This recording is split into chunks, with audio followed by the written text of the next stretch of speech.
आपने कई horror stories सुनी होंगी, लेकिन इस हॉरर लेजेंड को सुनकर शायद आप फिर कभी कोई डॉल नहीं खरीदेंगे।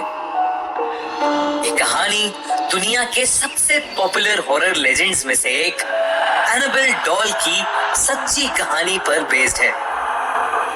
एनाबेल की कहानी शुरू हुई 1970 में, जब नर्स की पढ़ाई कर रही डोना को उसकी माँ ने एक एंटीक डॉल गिफ्ट करी। डोना को बचपन से ही खिलौनों का बहुत शौक था और इसलिए वो कॉलेज में होने के बावजूद डॉल्स के साथ खेलना पसंद करती थी। नर्सिंग की पढ़ाई के दौरान डोना अपनी रूममेट एंजी के साथ एक अपार्टमेंट में रहती थी। डोना अपनी माँ के गिफ्ट से बहुत खुश थी। वो कॉलेज से वापस आकर उसी डॉल से बहुत सारी बातें करती और अपने साथ ही बेड पर उसे सुला भी देती। कुछ दिनों बाद एक बार जब वो कॉलेज से वापस आई तो डोना ने देखा कि उसकी डॉल बाहर सोफे पर पड़ी है, लेकिन जहां तक उसे याद था वो डॉल को अपने बेडरूम में अपने बेड पर ही छोड़कर गई थी। जब डोना ने ये बात एंजी को बताई तो एंजी ने कहा कि उसने भी ये नोटिस किया है कि ये डॉल अपने आप एक जगह से दूसरी जगह आ जाती है। उस दिन के बाद से वो दोनों गौर से उस डॉल के मूवमेंट्स पर ध्यान देने लगे। जब भी वो दोनों घर आते डॉल की पोजीशन बदली होती थी।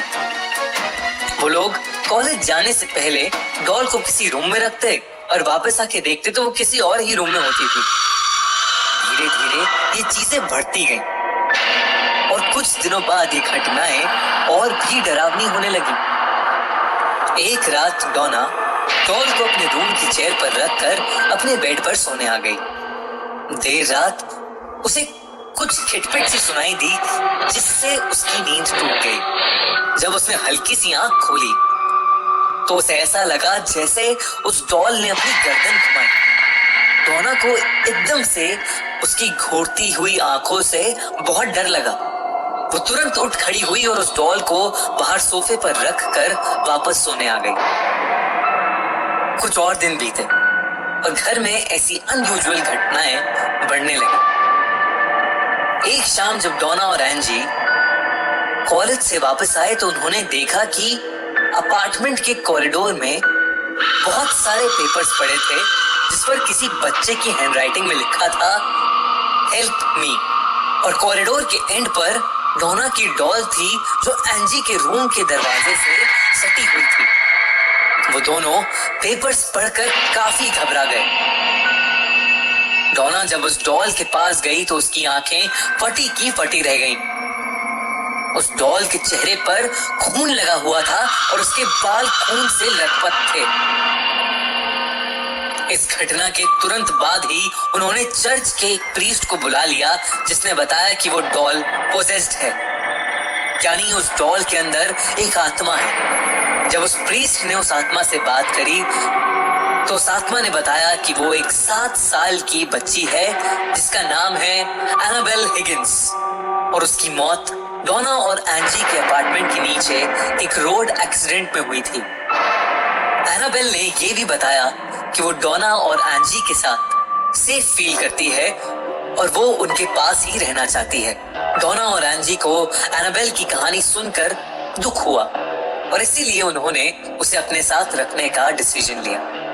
डोना को लगा कि 7 साल की छोटी बच्ची किसी को क्या चोट पहुंचाएगी, पर डोना को ये नहीं पता था कि उसकी बात जल्द ही गलत साबित होने वाली है। एंजी का एक बॉयफ्रेंड था लू, जो कभी कभी उनके अपार्टमेंट में रहने आता था। जब एंजी ने उसे एनाबेल के बारे में बताया तो लू बहुत घबरा गया। उसने कहा कि उसे वो डॉल शुरू से ही बहुत अजीब लगती है और डोना और एंजी को उस डॉल को अपने साथ नहीं रखना चाहिए, पर वो दोनों नहीं माने। एक रात सोते हुए जब लू की आंख खुली तो लू ने फील किया कि वो अपने शरीर को हिला नहीं पा रहा था। वो घबरा गया और उसे एक छोटी बच्ची की हंसी सुनाई दी। उसने जब नीचे अपने पैरों की तरफ देखा तो उसे एनाबेल डॉल दिखी। जो उसके देखते ही उसकी छाती पर आके बैठ गई और उसका गला घुटना शुरू हो गया। लू इतना डर गया था कि वो बेहोश हो गया। अगले दिन जब उसे होश आया तो उसने देखा कि एनाबेल तो अपने रूम में ही है। उसे समझ नहीं आ रहा था कि रात को जो उसने एक्सपीरियंस किया वो एक भयानक सपना था या असलियत में ऐसा कुछ हुआ था। लू और एंजी अपार्टमेंट में अकेले थे। अचानक डोना के कमरे से उन्हें किसी चीज के बहुत जोर से गिरने की आवाज आई। उन्हें लगा कि उस अपार्टमेंट में शायद कोई चोर घुस आया है। लू जल्दी से डोना के रूम में गया, लेकिन वो रूम तो एकदम खाली था। वहां बस एनाबेल डॉल थी जो फर्श पर पड़ी थी। लू को एक छोटी लड़की की हंसी सुनाई दी। वो वही हंसी थी जो कल रात उसने शायद अपने सपने में सुनी थी। उसे लगा उसके पीछे कोई है, और जब वो पीछे मुड़ा तो वहां कोई नहीं था। अचानक लू के सीने में बहुत तेज दर्द शुरू हुआ, और जब उसने अपनी छाती को छुआ तो वहां से खून बह रहा था। इतने में एंजी वहां आ गई और उसने देखा कि लू की बॉडी पर किसी के आड़े टेढ़े नोचने के निशान हैं। इस हादसे के बाद डोना और एंजी को लगा कि चीजें बहुत बिगड़ रही हैं, और इसीलिए उन्होंने मशहूर पैरानॉर्मल इन्वेस्टिगेटर्स लॉरेन और एड वॉरेन की मदद ली। इन्वेस्टिगेशन के दौरान उन्हें पता चला कि उस डॉल के अंदर कोई 7 साल की बच्ची की आत्मा नहीं, बल्कि एक शैतान है जो बच्ची होने का नाटक कर रहा था, और उसका मकसद प्यार पाना नहीं, बल्कि डोना के शरीर पर कब्जा करना था। वॉरेन्स ने उस घर का एक्सॉर्सिज्म किया और डोना और एंजी से वो डॉल लेकर वहां से चले गए। उस दिन के बाद से डोना, एंजी और लू के साथ कभी ऐसा कोई हादसा नहीं घटा।